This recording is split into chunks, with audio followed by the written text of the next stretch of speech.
Welcome, Nikolay. Bonjour, good morning. So, good thing you have a bit of, you're trained for unplanned circumstances. Thank you for coming on stage a bit earlier and at the last minute. So, what's your story? I mean, people don't necessarily know you in Switzerland, so you are an entrepreneur.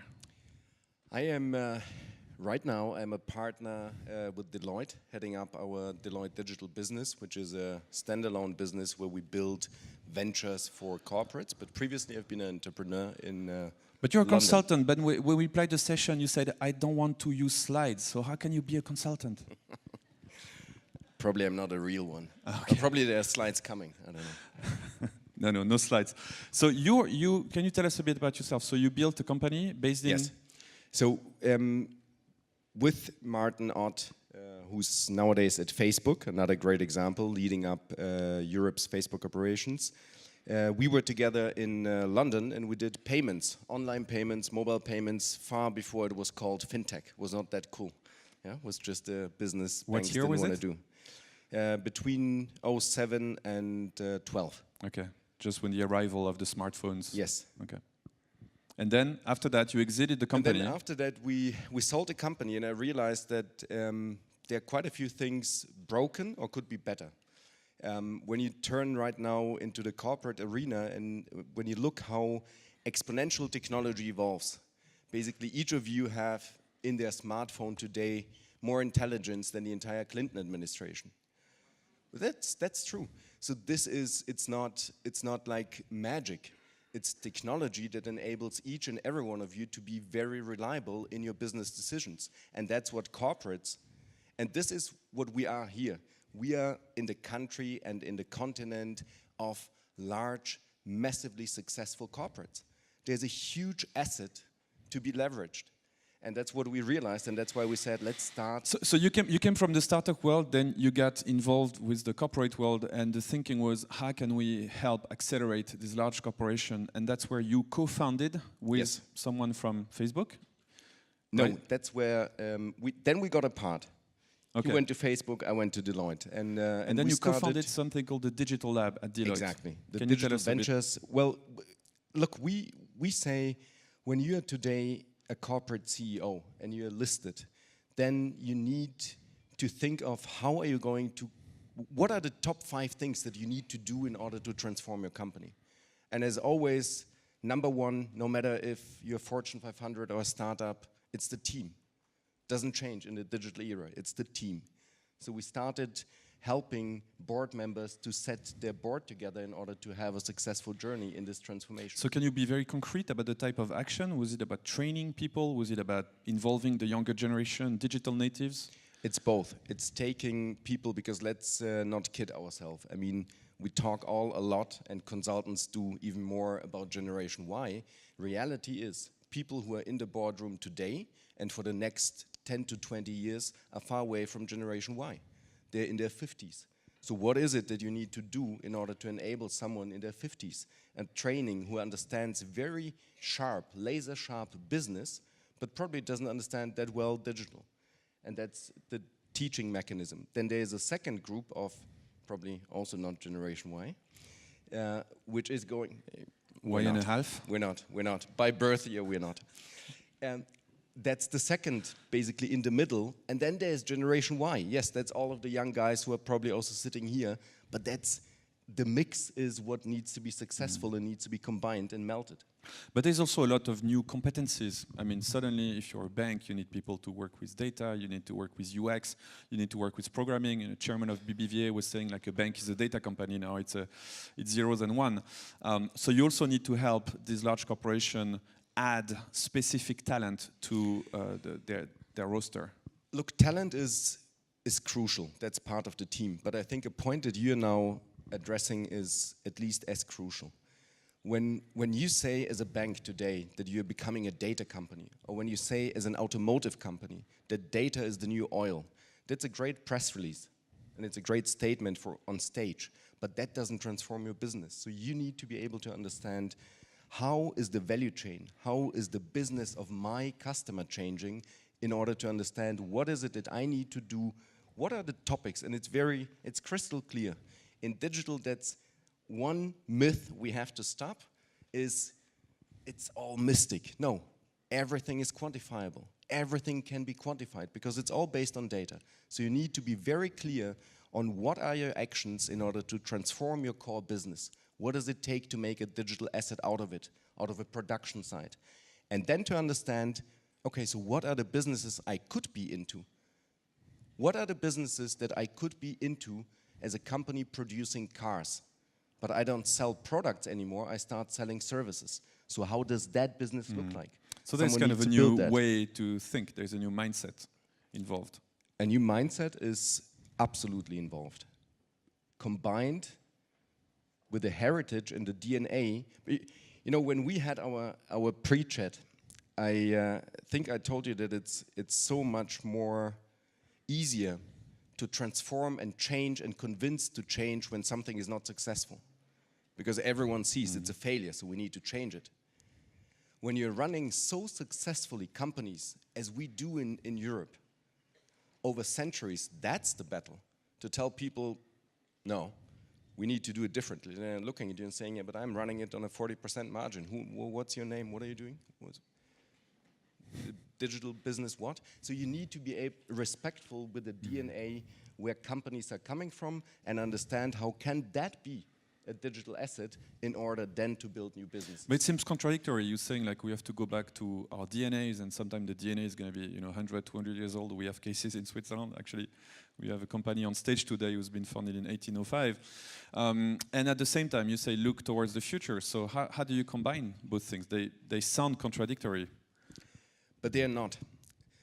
Look, I think we have to stop hunting the valley. We have to stop hunting pure disruption, because this is not who we are. We're not used to burn hundreds of millions in order to figure out if something might work or not. That's not that's not who we are. But we have a very deep industrial asset, and this is now the industrial revolution. So the B2C game, I would say, it's not worth discussing anymore. There are niches where we can jump in, but the B2B to C game, this is our game. This is our stage. This is where we need to understand how do sensors make my factory smarter? What is the business that I ought to be doing when my client doesn't sell products but shifts to services?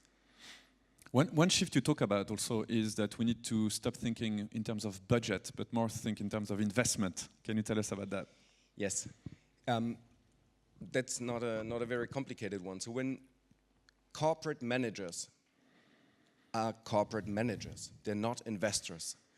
And when you ask people to stop thinking in budgeting logic, because the budget year starts 18, 19 days ago and ends on the 31st of December. But that is totally unrelated to how business goes. So when you're looking in small projects, small things always cost small money. Scaling costs more money and big things cost big money. So when you're running a 70 billion company, you're not going to make a new business with 1 million. So this, at the same time, when you have 180 little projects running where everyone in the firm knows, but you keep running them because it's budgeted, that's not how you would run your own business. And this is something that we're very much emphasizing, to shift from a budget into an investment logic. One of the things you advise your clients, you told me, is that you need to be very careful to digitize first the core business, so that you have kind of an engine that is rolling, and then when it's rolling and it's been shifted to the new realities, then you can start redeveloping, add new modules or explore new avenues. Is that contradictory again? Or? It is. No, I think it's, in the room we have a lot of people who run large corporations, and sometimes priorities are a big problem. And it's true, you hear like exponential technologies and your business model is dead, blah, blah, blah. What is the reality? And what you say, your philosophy is like, let's look at digitizing the core business, and once we have that running, we can again. So 2 things to that. First of all, we ourselves are no longer in the slides business, as you see. So when we will only be successful if you are successful in meaning not on slides, but really in reality. And as long as we do not understand what percentage of my investment does need to go into my core business in order to digitize that. Everything else is talk. There is no new business if there's no asset to be leveraged. And you're not the best owner for this new business if you don't have an asset to be leveraged. If you have only money, any other investor is better because they're a professional investor. And that is why we say, put 60% of the investments, dedicate them to transforming the core. Put some 20 to 30 into incremental, into building businesses that are close to you, but you don't do them yet. And put some 10, or do the math, the rest into disruption, because yes, that's relevant, but what's relevant to you? And that, I think, is it's very useful. crucial. I mean, it's very precise. I mean, I guess the mix is different for every client of yours, but Sure. it's very interesting. So you had to do a detox program for your consultants regarding the slides addiction, but we're not going to talk about that. Jokes aside, you also say something that myself, being involved sometimes in advising people, I find incredible, that we constantly have to remind managers that it's important, but it's to look at the new usage, look at the new customer. People have new ways of doing old things, and just looking at them and having empathy towards what they do and not forcing your assumptions on them is crucial. Look, this is a very easy one on stage, because no one will say it's wrong. But when at the end of every B2B business there is a C. If you're producing 3D printed hips that are much better than the artificial hips we had until now, because they don't hold anymore only 15 years and they grow into the bone, then there is a C. There's a patient in the end. And I think we ought to stop pretending that when we're in the boardroom, we just make some executive decisions and then there's for sure some sales force to push it out. That's not how it works anymore. And we all know, because once we leave the room and we are consumers again of everything and anything, we like to be treated differently. So the point that we discussed on that goes beyond that, actually. It's coming back again to DNA. We are in Central Europe, and especially Switzerland and Germany, we are known for being 110%, not 100, 110. Be it a Swiss watch, be it a German car, whatever.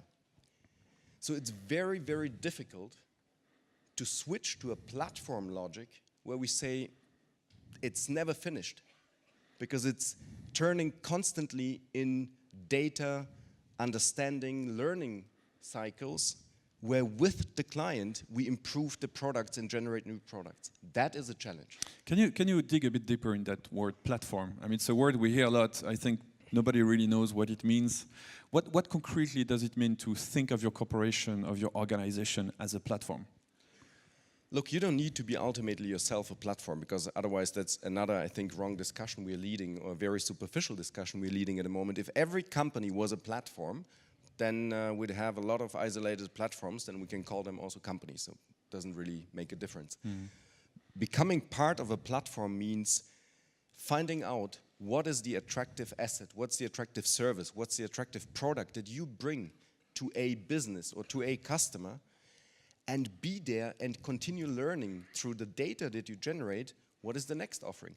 Look at all, I won't mention all the big names because everyone is sick and tired of them.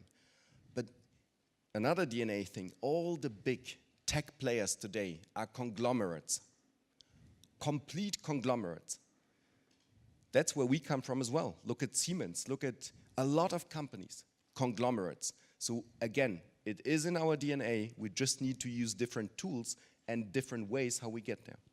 So, but thinking as a platform is, giving to the market services and products that then you let the market play with and combine and be very open. And it's to let the market drive you to places sometimes you don't expect, like you're going to open a data feed and somebody builds a service on top of it. Not uncontrolled.